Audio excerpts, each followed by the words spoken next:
Bonjour à tous. Avec cette nouvelle vidéo, le projet Art et Loi prend une nouvelle forme et un nouveau nom, les règles de l'art. Mais toujours un même objectif, rendre le droit d'auteur et les différentes facettes administratives et pratiques de la création artistique accessibles à tous. Bon visionnage. Imaginons deux situations. D'un côté, les Shogramous, 6 jeunes adultes rêvant de rock'n'roll, écrivent des chansons et souhaitent bénéficier d'aide d'une structure pour leur projet rock, punk, hardcore, reggae, ska, world, alternative, fusion.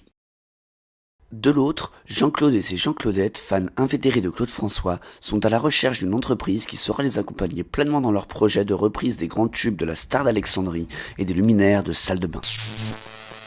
Mais comment pourront-ils réaliser leurs rêves ? Voici donc des pistes sérieuses pour eux, mais aussi pour tous ceux qui se retrouvent dans leur situation. Tout d'abord, les Shogramous. Même s'ils sont rebelles jusqu'au bout des poils, ils peuvent avoir besoin d'accompagnement et de soutien pour mettre le feu à toutes les salles de France et de Navarre, et pour cela, ils peuvent faire appel à la SACEM. Comme je le disais dans ma vidéo précédente, la SACEM accompagne les auteurs, compositeurs et éditeurs de musique. Mais concrètement, pour nos artistes en devenir, comment ça fonctionne ? Avant toute chose, ils peuvent devenir membres via le site internet de la SACEM et ainsi y déposer directement leurs œuvres pour qu'elles soient protégées, et ce, même si elles sont incomplètes.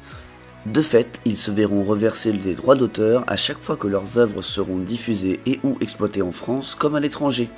Ils pourront par ailleurs profiter d'un espace de service pour gérer leurs œuvres, vérifier comment sont répartis les droits sur leur création et bénéficier d'un accompagnement personnalisé. Enfin et surtout, ils auront accès à des aides très intéressantes, une sécurité sociale et même une mutuelle pour les artistes, des formations professionnelles pour perfectionner leurs prestations et même des financements pour leurs projets de création de spectacles, d'enregistrement d'albums, etc. Mais la SACEM accompagne aussi les producteurs qui souhaitent créer un festival ou même une œuvre audiovisuelle, ainsi que les éditeurs de musique. Et c'est comme ça que les Shogramous auront un jour leur nom en haut de l'affiche. Quant à Jean-Claude et ses Jean-Claudettes, ils pourront se rapprocher de l'ADAMI, société d'auteurs qui accompagne et soutient les artistes et musiciens-interprètes. Celle-ci saura les conseiller, notamment juridiquement, sur les meilleures démarches à suivre pour pouvoir vivre de leur passion pour Clo-Clo sans se mettre en porte-à-faux avec ses héritiers. S'ils deviennent associés, ils pourront également percevoir des droits sur toute exploitation de leur interprétation, et ce, même à l'étranger.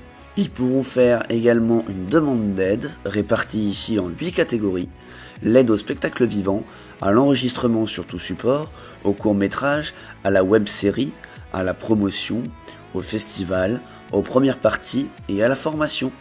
Il existe d'ailleurs une nouvelle aide à la sécurisation des lieux d'accueil de spectacles de théâtre. Car l'ADAMI accompagne les artistes interprètes de la musique, mais également de la danse, du théâtre et même de l'audiovisuel. Avec toutes ces aides, on peut être sûr que Jean-Claude et ses Jean-Claudettes sauront rendre un hommage lumineux à Clo-Clo. Bien sûr, cette vidéo ne propose qu'une découverte des nombreux services de la SACEM et de l'ADAMI. Je vous invite donc activement à aller sur leur site pour plus de détails en fonction de votre projet. Dans la prochaine vidéo, je vous présenterai les labels, à quoi ça sert et comment ça marche. En attendant, continuez de regarder, d'aimer, de commenter et surtout de partager ces vidéos autour de vous. Et je termine cette vidéo avec une citation de Nicolas Bedos. Toute forme de restriction de l'expression artistique est plus dangereuse encore que n'importe quelle expression artistique. Merci à tous et à très vite.